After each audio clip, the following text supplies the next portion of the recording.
Hello everyone, this is Soniyam. लेकिन आज की वीडियो में हम कवर करने वाले हैं अपना टॉपिक रिसोर्स एंड डेवलपमेंट। ठीक है, the very first chapter of our geography class 10, जिसको हम आज इसी तरीके से नोट और माइंड मैप्स के थ्रू हम कवर करने वाले हैं। सो एज साथ के साथ रिवीजन भी हो जाए और हमारा पूरा टॉपिक कवर भी हो जाए।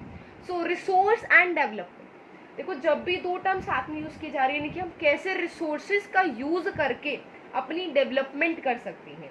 डेवलपमेंट क्या होता है? Development is positive growth. Growth क्या हो रही है कि किसी भी चीज में बढ़ावट। ठीक है, पॉपुलेशन बढ़ रही है, उनके खर्चे बढ़ रहे हैं, तो साथ साथ क्राइम भी बढ़ रहा है। बट जब मैं डेवलपमेंट की बात करूंगी तो वहां पर सिर्फ पॉजिटिव चेंज होगा, यानी कि पॉपुलेशन बढ़ रही है, ठीक है, बट उनकी एजुकेशन लेवल बढ़ रहा है, हेल्थ लेवल बढ़ रहा है, ठीक है, तो positive change is your development. ठीक है, अब रिसोर्स क्या होता है? कोई भी चीज जिससे मैं अपनी डेवलपमेंट करूंगी, दैट इज अ रिसोर्स। ठीक है, तो दोनों टर्म क्या है? इंटरलिंक्ड। ये हमें थोड़ा आइडिया है, क्लियर इमेज बन चुकी है क्या रिसोर्स और क्या डेवलपमेंट है। ठीक है, सो अब स्टडी करते हैं होते क्या है। देखो, resource something which can satisfy your needs economically, technologically and cultural permits. सबसे पहली इसकी देखो दो सिचुएशंस है। सबसे पहला क्या होना चाहिए? वो मेरी जरूरतों को पूरा कर रहा है, ठीक है भाई, बट जरूरतों को तो पूरा कर रहा है, बट वो इतना एक्सपेंसिव है कि उसको मैं खरीद नहीं सकती, तो क्या वो मेरे लिए कोई रिसोर्स होगा? नहीं होगा। सो that is why it must be economically feasible, कि इकोनॉमिकल लेवल में वो मेरा सही हो। दूसरा, टेक मीन्स टेक्नोलॉजिकली अवेलेबल, कि हमारे पास इतनी टेक्नोलॉजी है कि मैं उसको यूज कर सकती हूँ। नेक्स्ट, मेरा कल्चर उस चीज को परमिट करता हो, ऐसी कुछ चीज ना हो जो मेरे कल्चर के अगेंस्ट में जाती हो। ठीक है, जैसे अब अगर मैं एक सिंपल से टर्म में लूँ, जैसे जो हमारा एंशियंट टाइम पीरियड था, उसमें जो आज की वेस्टर्न ड्रेसेस है वो हम नहीं यूज करते थे। ठीक है, वो एक रिसोर्स नहीं था, बिकॉज उस टाइम पे कल्चर परमिट नहीं करता था, बट आज हम यूज करते हैं, तो वही चीज हमारे लिए रिसोर्स बन चुकी है। क्यों? क्योंकि अब हमारे कल्चर ने उस चीज को परमिट दे दिया है। ठीक है, उसको यूज करने के लिए हाँ कर दी है। सो कोई भी चीज जो हमारी नीड्स को सेटिस्फाई करे, इकोनॉमिकली हमें वो सही हो, टेक्नोलॉजिकली अवेलेबल हो, कल्चरली अवेलेबल, हमें हमारा कल्चर परमिट करता हो। अब हम बात करते हैं टाइप्स ऑफ रिसोर्सेज। तो टाइप्स ऑफ रिसोर्सेज हमारे 4 टाइप्स के होते हैं। The very first is origin, exhaustibility, on the basis of status of development and ownership के बेसिस पे। ठीक है, ये बेसिकली एक बेस है कि रिसोर्स को हम इस तरीके से डिवाइड कर सकते हैं। तो सबसे पहले हम स्टडी करते हैं ओरिजिन के बेसिस पे। अब ओरिजिन के बेसिस पे हमारे 2 टाइप्स के होते हैं। The very first is your biotic and abiotic. Bio means, देखो बायो के अंदर हम क्या स्टडी करते हैं? लिविंग थिंग्स को। तो वट एवर इज लिविंग, यानी कि ह्यूमन बींग्स, फ्लोरा, फोना, इनको जब हम एज अ रिसोर्स यूज करते हैं, so it is a biotic resource. दूसरा होता है abiotic. Abiotic is opposite of biotic. Means biotic क्या था? Bio means living, abiotic non living. जो भी रिसोर्स नॉन लिविंग है, लाइक रॉक्स हैं, मिनरल्स हैं, ये सारे क्या हैं? Abiotic. Next is on the basis of exhaustibility. Exhaustibility क्या होता है? एग्जॉस्ट, थक जाना, खत्म हो जाना, उनके बेसिस पे। तो 2 हैं, renewable and non renewable. Renew देखो क्या होता है? लाइसेंस वगैरह, इंश्योरेंस क्या होते हैं? हमारे रिन्यू होते हैं, एक बार खत्म हो गया दोबारा हम उसको तभी बना सकते हैं। नॉन रिन्यूएबल, ऐसा कोई लाइसेंस जिसको हम दोबारा नहीं बनवा सकते। सो अब लाइसेंस क्या है हमारे यहाँ पे? रिसोर्स। सो वो रिसोर्सेज जिनको हम दोबारा रिन्यू, दोबारा रिप्रोड्यूस कर सकते हैं इजी वे में, जल्दी टाइम पीरियड में, so that is a renewable. Like example, solar energy कितना यूज कर लो, wind energy. And non renewable, जो इतनी इजीली हम रिन्यू नहीं कर सकते, जिन्हें मिलियंस ऑफ ईयर्स लग जाते हैं उनके बनने में। क्या अब एग्जाम्पल हो सकता है इसका? बिल्कुल सही सोच रहे हो, that is your coal and petroleum. ठीक है, नेक्स्ट क्या होता है? पोटेंशियल। पोटेंशियल क्या होता है? एबिलिटी, कैपेबिलिटी, किसी भी काम को करने की एबिलिटी। ठीक है, अब कुछ बच्चे क्या करते हैं, उनकी एबिलिटी क्या होता है कि पूरे चैप्टर को एक बार में कवर कर दिया। जैसे आप ये वीडियो देख रहे हो तो पूरी एबिलिटी है कि पूरे को एक बार में कवर कर लेंगे हम। सो दैट इज योर पोटेंशियल। अब क्या कह रहा है? ये पोटेंशियल वाले वो रिसोर्सेज हैं जिनके पास पावर तो है, बट हम उनको यूज नहीं कर रहे। Like wind energy and solar energy. देखो जो हमारी वेस्टर्न स्टेट्स हैं, राजस्थान है, गुजरात, उधर कितनी ज्यादा विंड और सोलर एनर्जी है, बट हम उसको यूज नहीं कर रहे। सो जो रिसोर्सेज पाए जाते हैं बट हम उनको यूज नहीं कर रहे, that is your potential resource. Next is developed. देखो नाम से मीनिंग क्लियर हो रहा है, जो डेवलप्ड हो चुके हैं, यानी कि रिसोर्स हैं और उनका हम यूज कर रहे हैं। सर्वे सबसे पहले हम क्या करते हैं, उसका सर्वे करते हैं कहाँ कहाँ रिसोर्सेज हैं और उनको हम यूटिलाइजेशन के लिए डिटरमाइन कर चुके हैं, फिक्स कर चुके हैं कि ये रिसोर्स इनको यूज करना है, यहाँ पर ये रिसोर्स यूज होगा लाइक, और हमारे पास टेक्नोलॉजी भी है उसके यूज के लिए। Okay, the next part is stock. Stock क्या होता है? अब देखो, स्टॉक मार्केट, शेयर मार्केट भी, चलो उस पॉइंट को छोड़ते हैं, दूसरे वे से समझते हैं। स्टॉक्स क्या होता है? जिनके पास पोटेंशियल है ह्यूमन नीड्स को सेटिस्फाई करने के लिए, बट ह्यूमंस के पास टेक्नोलॉजी नहीं है उसको यूज करने के लिए। टेक्नोलॉजी साइंटिफिक लैब में वो चीज़ हो सकती है, बट मासिव स्केल पे वो चीज़ नहीं हो पा रही। अब एग्जाम्पल क्या लेंगे हम? वाटर। सभी को पता है वाटर क्या है? H2O, 2 हाइड्रोजन के मॉलिक्यूल्स, 1 ऑक्सीजन। ठीक है, बना सकते हैं इजीली, बट उसको प्रैक्टिकल वे में हम इतना सारा पानी कैसे बनाएंगे, वो प्रेजेंट टेक्नोलॉजी नहीं है। सो दैट इज योर स्टॉक। दूसरा रिजर्व। रिजर्व्स में क्या होता है? जिसका हम यूज कर सकते हैं वो है सेम चीज, बट डिफरेंस क्या है? हमारे पास टेक्नोलॉजी है उसको यूज करने के लिए। अब एग्जाम्पल क्या डालेंगे हम इसके अंदर? रिवर वाटर, डैम्स, ये सारे। यानी कि दोनों में क्या डिफरेंस है? यहाँ पे रिजर्व्स में हमारे पास टेक्नोलॉजी है, मुझे कैसे यूज करना है मुझे पता है, बट जस्ट मैं यूज नहीं कर रही। यहाँ पे यूज कर सकती हूँ बट टेक्नोलॉजी नहीं है। अब नेक्स्ट बेसिस पे क्लासिफाई करते हैं ओनरशिप। बहुत ईजी है, बिल्कुल ईजी है। देखो, सबसे पहले इंडिविजुअल, मेरी प्रॉपर्टी। ठीक है, विलेजेस में है, फील्ड्स वगैरह, किसी प्राइवेट प्रॉपर्टी है, होम है, अर्बन एरियाज में प्लॉट्स हैं, उनके खुद के घर हैं, फ्लैट्स हैं, इंडिविजुअल प्रॉपर्टी। अगली हम बात करते हैं कम्युनिटी। कम्युनिटी क्या होता है? पूरी सोसाइटी। वो प्रॉपर्टी जो पूरी सोसाइटी की हो, तो वो सोसाइटी की प्रॉपर्टी क्या होगी? सोचो, रूरल एरियाज में क्या हो जाएगी? जो भी हमारे पोन्स हैं, लोकल पंचायत हैं, एंड रूरल अर्बन एरियाज में क्या हो जाएंगी? पार्क हैं, कोई स्टेडियम है, गवर्नमेंट स्टेडियम। ठीक है, अब नेशनल। नेशनल में कहते हैं कि जो टेक्निकली अगर मैं बात करूं तो पूरी की पूरी प्रॉपर्टी है ना, वो नेशन की है। तो सारी प्रॉपर्टी, जितने भी हमारे मिनरल्स हैं, वाटर है, फॉरेस्ट है, वाइल्ड लाइफ, एंड इवन जो ओशनिक एरिया है 12 नॉटिकल माइल्स तक, तो 12 नॉटिकल माइल्स यानी कि 19.2 किलोमीटर तक का एरिया ओशन का हमारे इंडिया का है, और उसके जो रिसोर्सेज हैं वो इंडिया को बिलोंग करते हैं। अब हम बात करते हैं इंटरनेशनल। देखो, सब नेशंस की अपनी प्रॉपर्टी हो गई। अब जो बच गई जो किसी भी नेशन की नहीं है, तो कौन कौन से होंगे? Oceanic area. ठीक है, वो रिसोर्सेज जो 200 नॉटिकल माइल्स के बाद जाते हैं, क्योंकि ओशन छोटा तो है नहीं, पूरे एक ओशन पे किसी एक नेशन का कंट्रोल नहीं हो सकता, वो रिसोर्सेज बिलोंग करते हैं इंटरनेशनल रिसोर्सेज को। ठीक है, सो पूरा रिसोर्सेज टाइप्स क्लियर है? ओके।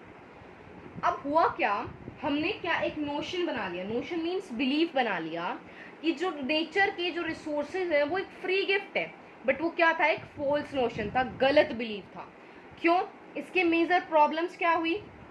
ये बिलीफ हमने मान लिया कि सारे रिसोर्सेज फ्री हैं, तो हमने क्या करना स्टार्ट कर दिया? रिसोर्सेज का डिप्लेशन, कम होने स्टार्ट हो गए, क्योंकि कुछ इंडिविजुअल्स की ग्रीड, लालच की वजह से रिसोर्सेज एक्यूमुलेट होने स्टार्ट हो गए। एक्यूमुलेट कहाँ? यानी कि सिर्फ कुछ ही लोगों के पास रिसोर्सेज रहने स्टार्ट हो गए, तो इससे क्या हुआ? रिच एंड पुअर का डिफरेंस आना स्टार्ट हो गया। एंड मेजर रोल क्या था? हमारे एनवायरमेंट को क्या इम्पैक्ट हुआ? एनवायरमेंट को क्या इम्पैक्ट हुआ?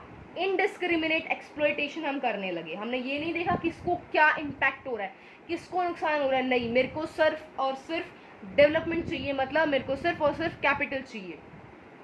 तो इम्पैक्ट क्या हुआ? Global warming, ozone layer depletion, और ऐसी बहुत सारी प्रॉब्लम, जिससे हमारा एनवायरमेंटल पोल्यूशन बढ़ता जा रहा है। और यहीं से हमारी बिगिनिंग हुई ओरिजिन ऑफ रिसोर्स प्लानिंग। अब मुझे लगा कि नहीं भाई, ऐसे तो सारे रिसोर्सेज खत्म हो जाएंगे, मुझे तो ऐसा कुछ चाहिए कि एक सोसाइटी में रिसोर्सेज जो सभी के लिए हैं वो सभी को मिले। ऐसा ना हो कि सिर्फ किसी को तो सब कुछ मिल रहा है और किसी को कुछ भी नहीं मिल रहा। यहीं से हमारा कंसेप्ट आया origin of resource planning. Planning क्या हुआ? प्लानिंग क्या कहता है कि एक strategy for judicious use of resources. Judicious मतलब कि जिसमें जजमेंट हो, फेयरनेस हो। ऐसा नहीं है कि किसी को ज़्यादा मिल रहा है किसी को कम मिल रहा है, मतलब इंसाफ के साथ स्ट्रैटेजी लगा कर रिसोर्सेज का यूज़ किया जा सके। ऐसा क्यों? दूसरा मेन रीज़न क्या था? देखो, कुछ रीजंस ऐसे हैं जिनके पास बहुत ज़्यादा रिसोर्सेज हैं, और कुछ रीजंस ऐसे हैं जिनके पास कुछ भी नहीं है। तो क्या, जैसे एग्जाम्पल है, देखो ये क्वेश्चन थोड़ा सा इंपॉर्टेंट है, 3 मार्क्स में काफ़ी टाइम आ चुका है। एग्जाम्पल्स ही देने हैं, कुछ नहीं करना है। जैसे हम बात करते हैं पहले राजस्थान की, राजस्थान में क्या है, यहाँ पे बहुत ज़्यादा विंड और सोलर एनर्जी तो है बट वाटर नहीं है। सो क्या करेगा ये विंड और सोलर एनर्जी दूसरी स्टेट्स को लेगा और दूसरी स्टेट से क्या लेगा, वाटर। उसके लिए मेरे को क्या चाहिए, प्लानिंग। बस समझ गए प्लानिंग क्यों चाहिए। दूसरा, अरुणाचल प्रदेश का एग्जाम्पल मैंने लिया, इसके पास क्या है, इसके पास पानी है बट इसके पास इंफ्रास्ट्रक्चर नहीं है। इंफ्रास्ट्रक्चर मीन्स बिल्डिंग्स, ऑफिसेज, ये सब नहीं है, ठीक है। दूसरा, झारखंड, छत्तीसगढ़, मध्य प्रदेश, ये सारी ऐसी स्टेट्स हैं जहाँ पर मासिव लेवल पे, बहुत ज़्यादा लेवल पर मिनरल्स, कोल्स, ये सारे रिसोर्सेज अवेलेबल हैं बट स्टिल ये पुअर है क्योंकि इनके पास इकोनॉमिकली डेवलपमेंट नहीं है, ठीक है। अब यहाँ से एक कंसेप्ट और निकल के आया, देखो ज्योग्राफी ऐसी है, एक रीजन से दूसरा रीजन, दूसरे रीजन से उसका सोल्यूशन, बिल्कुल ईजी है, बस पढ़ते जाओ मजे से। सस्टेनेबल डेवलपमेंट, सस्टेन क्या होता है, टिका के रखना, कि किसी भी मिशन को अबॉर्ट ना करना। तो मिशन अबॉर्ट करना क्या होगा, अपनी लाइफ को एंड करना। तो सस्टेनेबल डेवलपमेंट की आज का एनवायरनमेंट खत्म ना हो और आगे आने वाला एनवायरनमेंट खत्म ना हो, प्लस लाइवलीहुड भी खत्म ना हो। मतलब क्या मतलब, देखो सबसे पहला क्या कह रहा है कि डेवलपमेंट होनी चाहिए प्रेजेंट टाइम पे बट एनवायरमेंटल डैमेज ना हो, कि डेवलपमेंट करो पर एनवायरनमेंट को डैमेज मत करो और फ्यूचर जनरेशन्स की जो ज़रूरतें हैं उनके साथ कॉम्प्रोमाइज़ मत करो। वो कह रहा है कि इलेक्ट्रिसिटी तो मत बनाओ बट ऐसा मत करो कि सारा कोल यूज़ करके इलेक्ट्रिसिटी बना लो और एनवायरनमेंट को इतना ज़्यादा डैमेज कर दो और आने वाली जनरेशन्स कोल को देख ही ना पाए, वो समझ ही ना पाए कोयला होता क्या है, ऐसा मत करो। तो हमने क्या किया, अलग अलग वेरियस मेथड्स ढूंढे इलेक्ट्रिसिटी बनाने के, और ऐसा ही हमने हर रिसोर्स के साथ किया। किस कंसेप्ट के अंदर, a concept of sustainable development, ठीक है। Okay, so now the steps involved in resource planning. Resource planning कर रहे हैं, ठीक है, टाइम टेबल बना रही हूँ बट स्टेप्स क्या होने चाहिए उसके अंदर। तो क्या है, इसके 3 स्टेप्स बताए हैं। सबसे पहला स्टेप कहते हैं कि identification and inventory of resources, मतलब हमें रिसोर्सेज को आइडेंटिफाई करना है, कौन सा रिसोर्स है, किस लिए यूज़ होता है, कहाँ यूज़ कर सकता हूँ। एंड इन्वेंट्री, इन्वेंट करना कि वो रिसोर्स पाया कहाँ जाता है, ठीक है। अब इसमें क्या प्रोसीजर्स होंगे, सर्वे करना, मैपिंग, उनको मैपिंग यानी कि जो सर्वे मैंने कर लिया, यहाँ रिसोर्सेज हैं, देन उनको मैप पर लोकेट करना फॉर ईजियर कन्वीनियंस, ठीक है।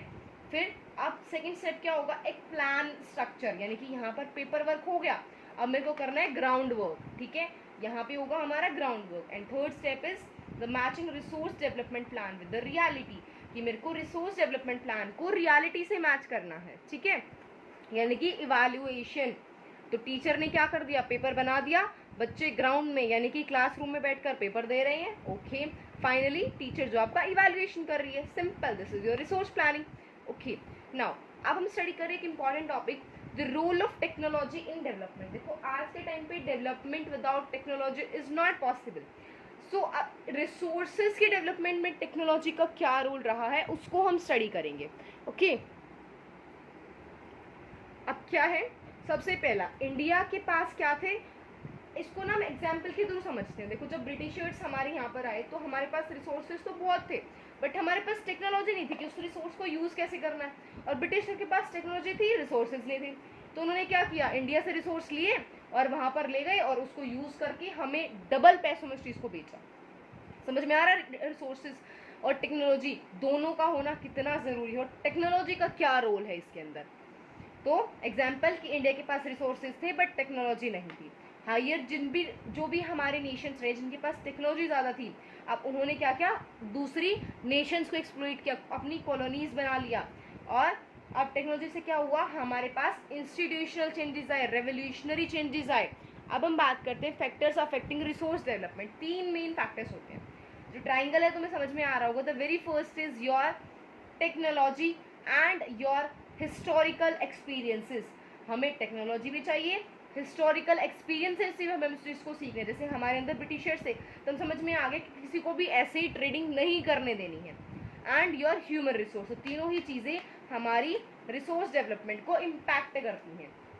अब हम स्टडी करेंगे कंजर्वेशन ऑफ रिसोर्सेज, ठीक है। कंजर्वेशन ऑफ रिसोर्सेज के अंदर हम क्या स्टडी करने वाले, सो कंजर्वेशन ऑफ रिसोर्सेज, कंजर्व मतलब बचाना, किसको, रिसोर्सेज को। भाई क्यों बचाना है, ताकि सोशल और इकोनॉमिक यानी कि सोसाइटी में जो डिवाइड सेक्शन हो रहा है, रिच एंड पुअर, इनकम जो डाउन हो रही है किसी की ज़्यादा हाई हो रही है, और एनवायरनमेंट को जो नुकसान हो रहा है।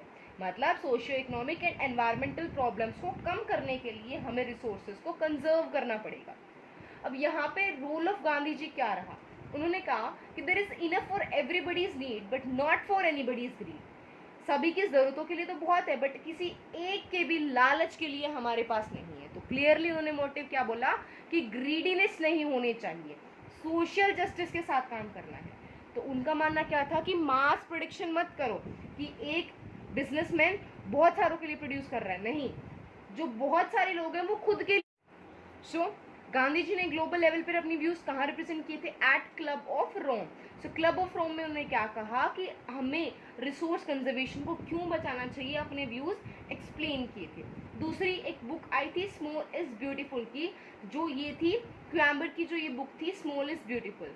दूसरा गांधी जी ने अवर कॉमन फ्यूचर के अंदर अपने व्यूज दिए।